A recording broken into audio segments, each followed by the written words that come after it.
À cette période de notre histoire, je suis persuadé que le scénario de l'homme n'a pas été écrit et livré par une main divine, obscure et omnipotente, tentant de nous forcer à obéir et suivre cette histoire. L'humanité se retrouve à la croisée des chemins, à partir de laquelle elle va devoir faire un choix, ou plutôt une série de choix qui altéreront en profondeur nos structures. Cela dit, personne n'a l'air de vouloir confronter cette réalité de façon aussi poussée qu'elle est importante, ni révéler les secrets de son amplitude. Toutefois, elle est ancrée dans notre subconscient comme étant inévitable, immuable et indiscutable. Pour résoudre ce dilemme, nous devons admettre que l'humanité porte en elle des codes génétiques complets et concrets qui mènent la masse consciente vers un choix et des attitudes bien déterminées. Si l'on admet cela, nous aurons résolu la moitié du puzzle. Mais si nous admettons aussi que nos instincts primaires les plus basiques tendent vers la facilité, ce qui brille et l'esthétique, nous aurons alors résolu la seconde partie du puzzle. Mais cette vérité est difficile, et l'accepter est pratiquement impossible, car tout ce que nous venons de dire dénie les bases du véritable apprentissage. De nouveau, nous nous demandons, qui sommes-nous vraiment ? Quelle est notre raison d'être sur Terre ? Comment définir la vie ? Et qu'est-ce qui pourrait donner un bonheur éthique à nos âmes affamées de certitude ? De grands livres et volumes ont été écrits par des idiots tels que Aristote, Platon, Kant, Schopenhauer, Sartre et beaucoup d'autres. Mais en vain. Dans ce film, nous serons cléments et vous donnerons une réponse simple. Servir la Terre et comprendre ses leçons rapidement et sincèrement. Peu y ont cru et eu le courage de dédier leur vie à poursuivre cette vérité. Cet homme est l'un d'eux. Ayant fait don de sa vie, il nous livre un message, le son de la Terre.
Oh, il y a fort longtemps,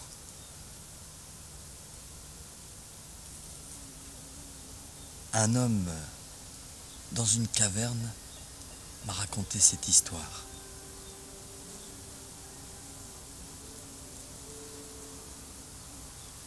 Il avait trouvé au fond de sa caverne une pâte molle et avec laquelle il avait fait une petite boule. Oh, un peu comme la terre qui tourne.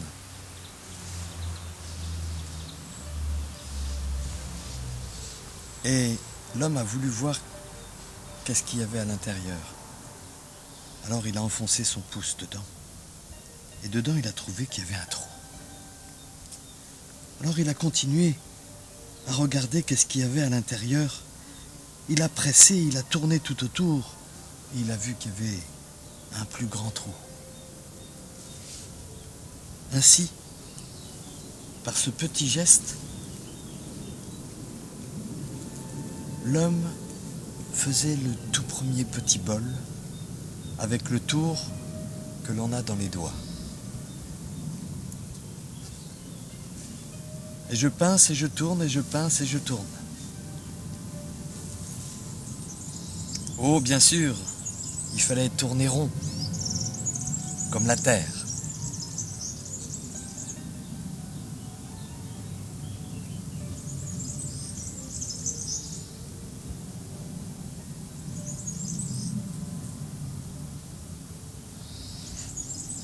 Et comme il l'a trouvé beau, il l'a posé là, au soleil. Et le bol a séché. C'est là que l'homme s'est dit, mais quand je vais à la rivière pour boire, quand je prends de l'eau et je veux boire, ça coule partout. En prenant le petit bol, il allait pouvoir boire de l'eau. Alors il est allé à la rivière, il a plongé son bol, mais au moment où il a voulu boire, la terre est partie dans la rivière. Alors l'homme est retourné dans sa caverne et il a refait une boule. Et puis il a refait un petit bol.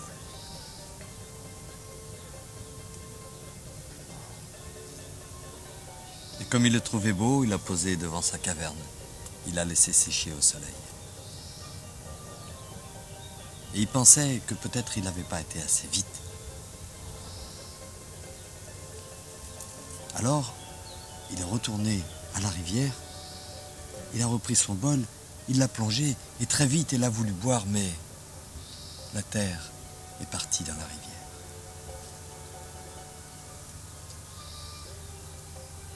Il est retourné à la caverne pour faire une troisième boule. C'est depuis ce temps-là que l'on dit jamais deux sans trois.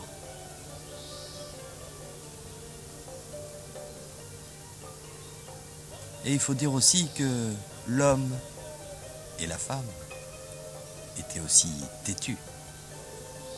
Alors il a refait un bol. Et comme il le trouvait beau, il l'a posé là, devant sa caverne au soleil. Mais le soleil, ce jour-là, tapait très fort.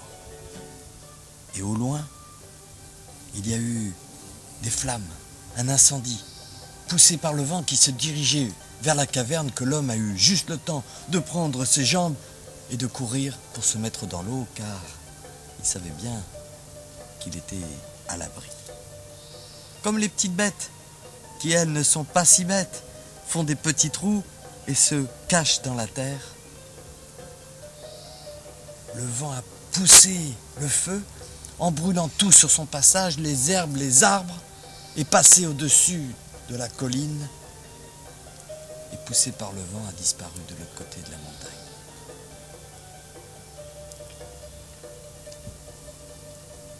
L'homme est ressorti de l'eau, et la petite bête de son petit trou. Il a vu que tout était noir, brûlé autour de lui. Et quand il s'est approché de la caverne, il a vu son bol qui avait changé de couleur. Et quand il a frappé dessus, il a entendu un son. Il a été très surpris. Et avec le feu, il faut dire qu'il avait eu bien chaud. Alors il est retourné à la rivière pour aller boire dans son petit bol. Il a mis de l'eau dedans, il a attendu que le bol devienne tout cassé, partir dans la rivière avec l'eau. Mais là, non, le bol restait tout entier. Alors il a bu de l'eau. Et c'est à ce moment-là qu'il a compris que l'argile, il faut la cuire. Depuis ce temps-là, une grande lignée de potiers est née. Voilà, la terre a fini de raconter son histoire. Maintenant, elle va refermer sa bouche, en enfermant à l'intérieur un petit bout de jour. La bouche fermée. En fait, à l'intérieur, il fait nuit. À l'intérieur, il y a un son. À l'intérieur, il y a le silence. Le silence, la mère de tous les sons. Aussi, pour fabriquer un son, il faut fabriquer une bulle de silence, une bulle de nuit.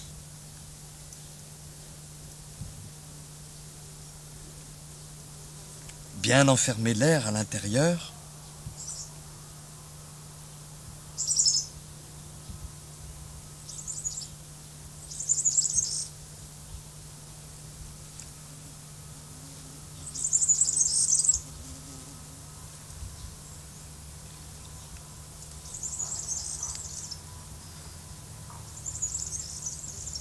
La terre a soif. Au soleil, elle se dessèche. Et voilà, une graine de son, un œuf, un coquillage, une lune, un poisson, ou bien un oiseau. Un oiseau, pour évoquer la liberté, comme les oiseaux sont dans les arbres là-haut, en chantant. Un oiseau comme messager, messager de la paix. L'oiseau ne connaît pas de frontières, il se pose là ou là sur terre. L'oiseau nous apprend beaucoup de choses.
L'histoire de la céramique musicale, c'est l'histoire de l'humanité.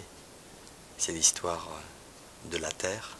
Et depuis fort, fort longtemps, l'homme a rencontré cette matière et en fait énormément de choses, depuis les temps les plus reculés. Et la musique, de la même manière, l'homme fait de la musique depuis fort longtemps. Comment est-ce que ces deux éléments n'ont-ils pas pu se rencontrer alors qu'ils étaient ensemble? Et effectivement, on va rencontrer dans le monde entier, dans différentes cultures, différentes civilisations, des objets musicaux pour associer cette terre et ce son, et en fait se servir de cette matière pour produire de la musique. Que ce soit en Afrique, que ce soit en Chine, en Amérique du Sud, en Amérique du Nord, en Europe, partout dans le monde, et même encore aujourd'hui, ici et là, on fabrique des objets sonores, issus la plupart du temps, bien sûr, des gestes du potier. Comme la darbuka, qui est une sorte de vase dont on n'aurait pas fait de fond et on aurait mis une peau, comme le jaltarang, qui sont des bols de porcelaine que jouent les musiciens de Perse jusqu'en Inde, comme ces petits sifflets d'argile que l'on rencontre un petit peu partout dans le monde en forme de petites flûtes de jouets pour les enfants pour des cérémonies en Afrique, jusqu'à des fanfares qu'on a trouvées au XIXe siècle en Europe, de ces fameux ocarinas italiens. L'histoire de l'humanité déborde d'exemples, et pourtant, il semblerait que ce soit une chose qui soit un peu désertée, que l'homme a un petit peu oublié cette matière au service de la musique. Dans les religions monothéistes, on dit que l'homme a été pétri dans l'argile, donc cette matière extrêmement palpable, associée à la matière la plus impalpable qui soit et qui est le son. Les Chinois, dans la pensée ancienne, disent que l'union de la terre et du ciel, c'est la musique. Cette relation de ce que l'on voit avec ce que l'on ne voit pas, cette recherche de la vision et de l'occulte, qui sont intimement liés, me paraît être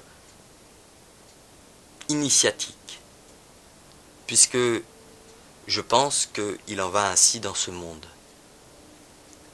que beaucoup de choses nous sont apparentes, et en même temps, dans cette apparence, enferment à l'intérieur des choses tout à fait occultes, que l'on peut que ressentir que par les phénomènes vibratoires d'intériorité à intériorité. Le bol, le pot nous enseigne ça. Le pot a son espace à l'intérieur, comme moi j'ai mon espace à l'intérieur, et il a son espace à l'extérieur. Et la relation qu'il y a entre cet intérieur et cet extérieur, eh bien c'est le pot. C'est ce que nous sommes. Notre relation entre notre intérieur et notre extérieur. Le potier musicien fabrique, quand il tourne un pot, un son. Comme le potier fabrique un vase pour y mettre des fleurs, ou un pichet ou une théière, avec ce qui est nécessaire pour que l'objet soit fonctionnel, le potier, lui, fait du vide, et quand il est musicien, ce vide devient une présence d'une vibration, d'une fréquence, d'un son. À l'intérieur d'un pot, il y a toujours une fréquence qui est variable selon l'ouverture, c'est-à-dire la relation qu'a l'intérieur du pot à l'extérieur du pot. Si on referme l'ouverture, si on referme la communication, ça devient beaucoup plus grave. Et plus on va ouvrir, plus ça va devenir aigu. Et donc dans cette variation de cette ouverture, on peut déterminer le son précis que l'on désire, de l'accord. Et si l'on veut un Do, si l'on veut un Ré, ou si l'on veut un Sol, ça sera dans cette ouverture que l'on va trouver. En excitant avec la main, en tapant sur l'entrée, sur l'ouverture, sur le col de la jarre, on entend l'air à l'intérieur vibrer. On fait une percussion de l'air. Ça nous donne bien effectivement une hauteur, un son bien précis. Ce son-là, si je le chante, si je chante la même hauteur, je vais avoir un phénomène qui va se passer, qu'on appelle un phénomène de sympathie. C'est-à-dire que l'air qui est à l'intérieur va se mettre à vibrer.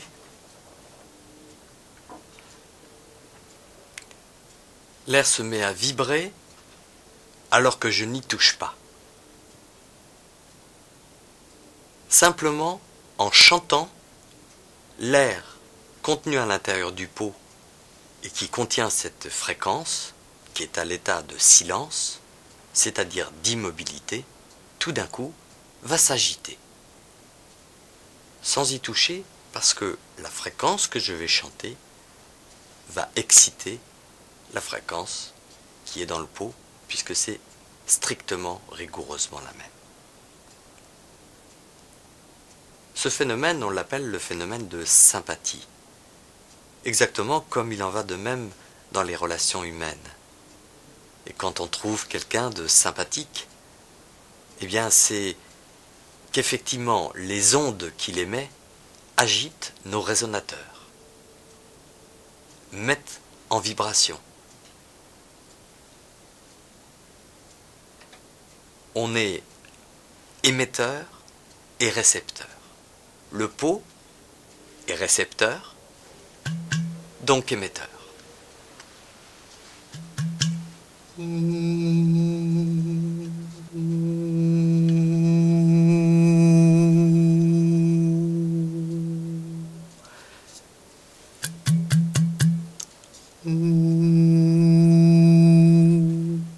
Si je chante un autre son,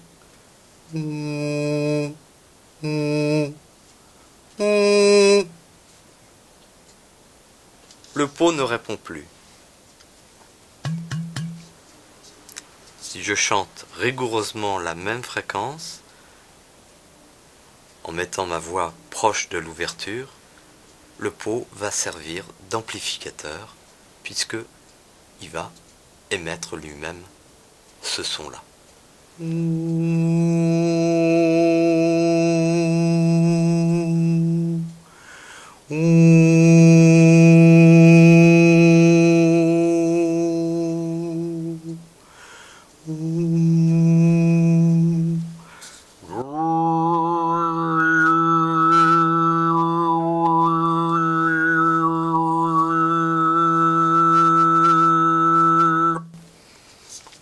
Le nombre phi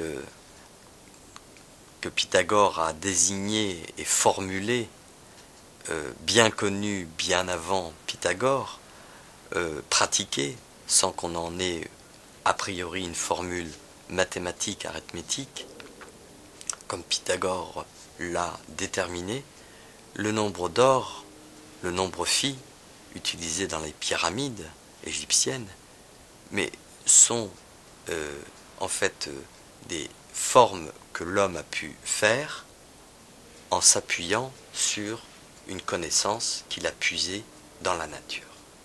Car par la nature pour beaucoup de ces formes et effectivement mesurée, rythmée dans cette forme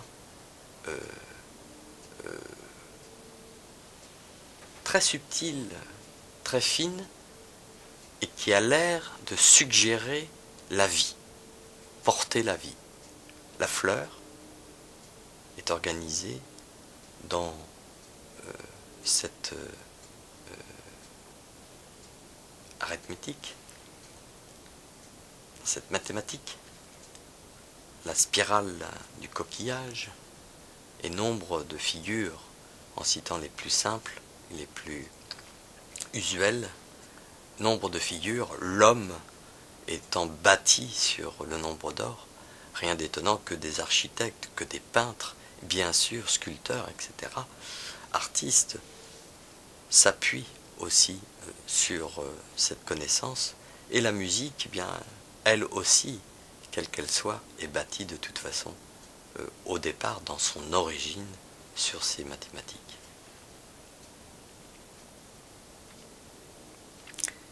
Oui, tel que Pythagore le désigne, le nombre phi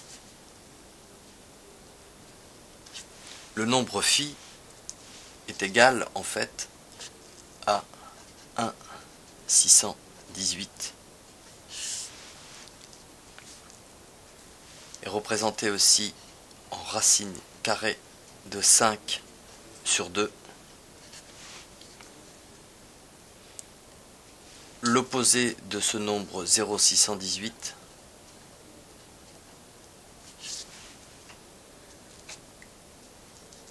voilà les données un peu simples, mathématiques de base, qui fait que dans ce nombre irrationnel, Pythagore tente d'expliquer mathématiquement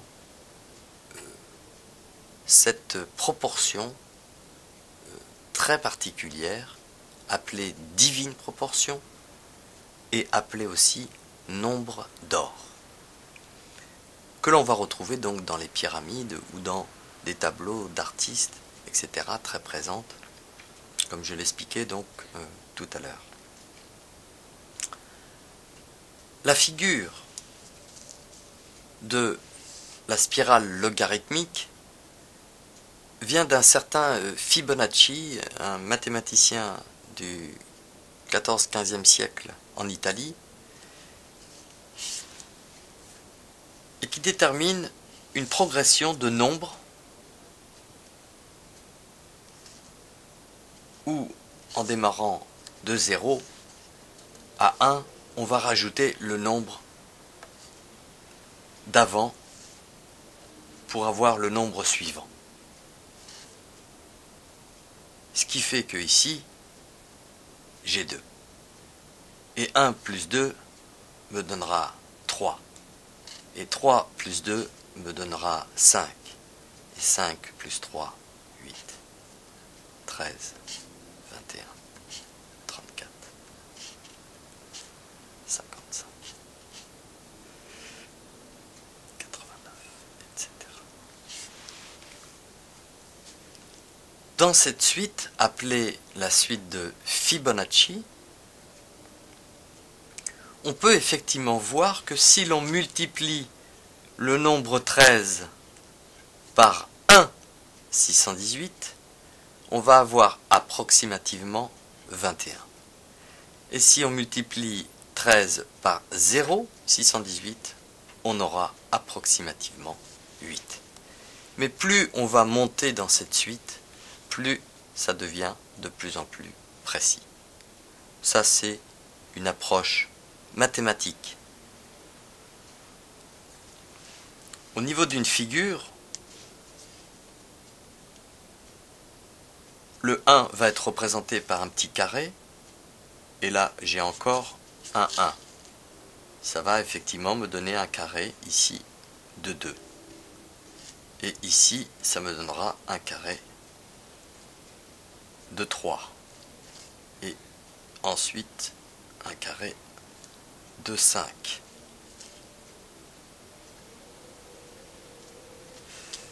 et ensuite un carré de 8 et ensuite un carré de 13.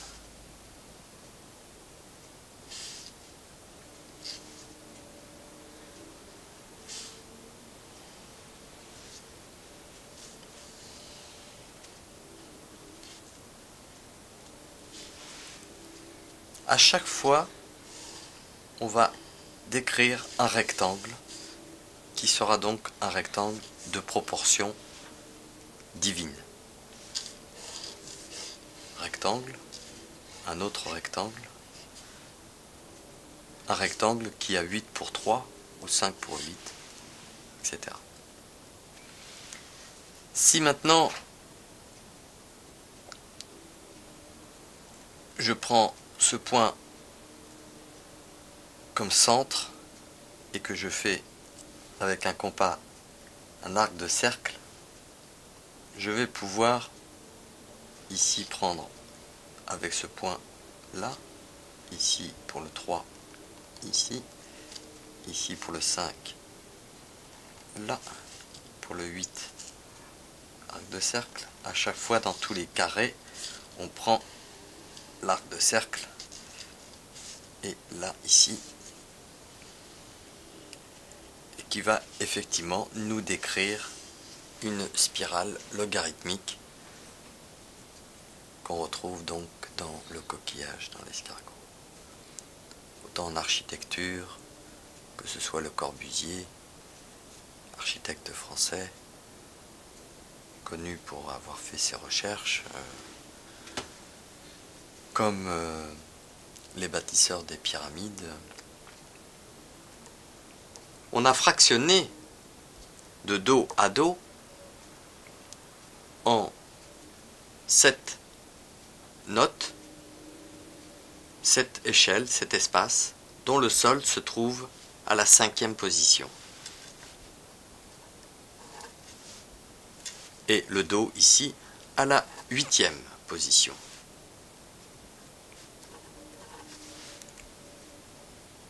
Selon la suite de Fibonacci, on a le 3, le 5 et le 8. Do, mi, sol. L'accord parfait.